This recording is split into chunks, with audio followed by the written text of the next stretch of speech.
උසස් වලින් පස්සේ තවදුරටත් ඉගෙන ගන්න ඕනද නැද්ද මේක පිළිබඳ හුඟක් ඔයාට ප්‍රශ්න ඇති.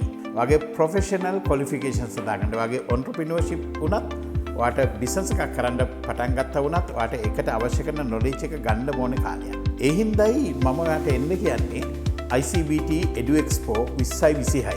මේක තියෙන්නේ ජනවාරි 23 වෙනිදා ඉඳලා 23 24 25 ওই දවස් තුනේ ඕනම දවසක එන්න.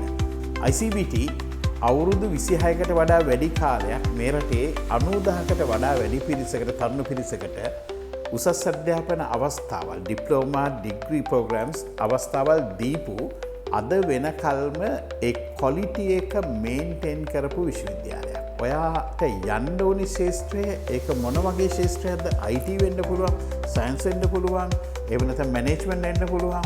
විවිධ එක තියෙන ශාස්ත්‍ර මේ ශාස්ත්‍රය වට ගැළපෙන ශාස්ත්‍රය හොයාගන්න, වගේ ස්කිල් එක අඳුර ගන්න, වට තියෙන ඔපචුනිටිස් මොනවද කියලා බලන්න, ඉගෙන ගන්න පුළුවන් අවස්ථාවේ දැම්ම ප්‍රයෝජනයක් ගන්න. මේ ලැබෙන අධ්‍යාපන මේ ලැබෙන තොරතුරු ප්‍රමාණය වගේ ජීවිතයට හුඟක් ඉස්සරහ අනාගතේ තීරණය කරන්න වැදගත් වෙන ඉන්න දවස් තුنين එන්න අපි බලාගෙන ඉන්නවා එනකල්.